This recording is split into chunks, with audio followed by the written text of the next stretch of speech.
जंगल की रहस्यमय घटना। The mystery incident in the jungle. जंगल के बीचों बीच एक छोटा सा गांव था जो चारों ओर से हरे भरे पेड़ से घिरा हुआ था। इस गांव का नाम था सुकूनपुर।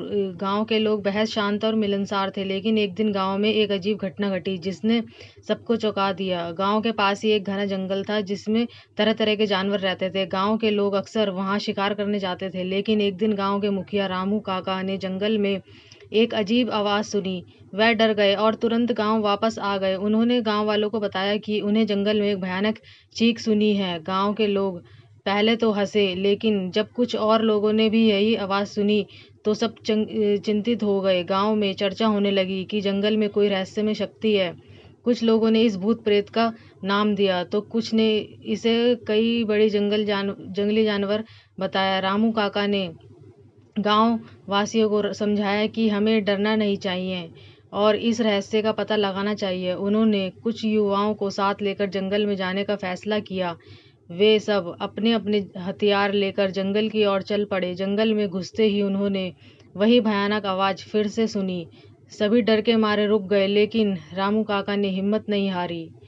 वह धीरे धीरे आवाज़ की ओर बढ़ने लगे। जब वह आवाज़ के पास पहुंचे तो उन्होंने देखा कि एक बड़ा सा अजगर एक पेड़ के नीचे लिपटा हुआ है और चीख रहा है। रामू काका ने ध्यान से देखा और समझा कि अजगर के पेट में कुछ अटका हुआ है, जिसकी वजह से वह चीख रहा है।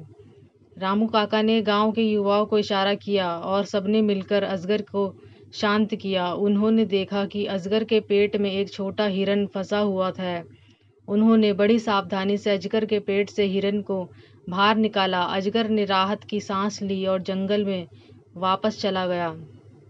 गांव के लोग इस घटना से बहुत खुश हुए और रामू काका की बहादुरी की तारीफ की। इस घटना के बाद गांव में फिर कभी ऐसी अजीब आवाज़ नहीं सुनाई गई। गांव के लोग इस घटना से सीख गए कि किसी भी समस्या का समाधान डर से नहीं बल्कि हिम्मत और समझदारी से किया जा सकता है। इस घटना ने वालों के दिल में एक नई उमंग और विश्वास जगाया। उन्होंने समझा कि किसी रहस्यमय घटना का सामना करने के लिए एकता और धैर्य की जरूरत होती है। रामू काका की बहादुरी और युवाओं की मदद से गांव में शांति लौट आई। इस घटना के बाद गांव के लोग और भी ज़्यादा एकजुट हो गए। उन्होंने जंगल में जाने से पहले एक टीम बनाने का नियम लिया ताकि कोई भी ऐसी घटना फिर से ना हो सके। गांव के बच्चों ने इस घटना से बहुत कुछ सीखा। वह अब समझ गए थे कि डरकर भागने से समस्या हल नहीं होती, बल्कि मिलजुल कर और समझदारी से काम करने से हर मुश्किल का हल निकल जाता है। कुछ महीनों बाद गांव में एक और घटना घटी।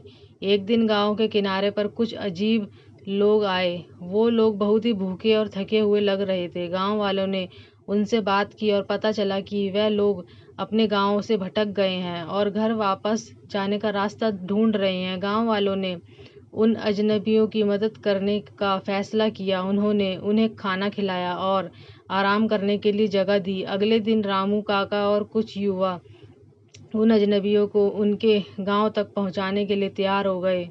रास्ते में एक बार फिर से वे जंगल से होकर गुजरे। इस बार भी जंगल में वही अजीब आवाज़ सुनाई दी, लेकिन इस बार रामू काका और उनके साथी डरने के बजाय सतर्क हो गए। उन्होंने ध्यान से सुना और समझा कि ये आवाज़ कहीं और से आ रही है। वे आवाज़ की दिशा में बढ़े और देखा कि एक पेड़ पर एक पक्षी का घोंसला है और उसमें फंसा हुआ एक छोटा चिड़िया चीख रहा है। रामू काका और उनके साथियों ने मिलकर उस चिड़िया को घोंसले से बाहर निकाला और उसे आज़ाद किया। इस घटना ने गांव वालों को एक और सबक सिखाया कि हमें हमेशा सतर्क रहना चाहिए और किसी भी समस्या का शांतिपूर्वक और समझदारी से हल निकालना चाहिए। गांव के लोग इस घटना के बाद और भी ज़्यादा एकजुट होकर मजबूत हो गए। उन्होंने एक दूसरे की मदद करने और हर समस्या का हल मिलकर निकालने का संकल्प लिया। सुकूनपुर गांव का एक मिसाल बन गया कि कैसे एकता, धैर्य और हिम्मत से किसी भी मुश्किल का सामना किया जा सकता है।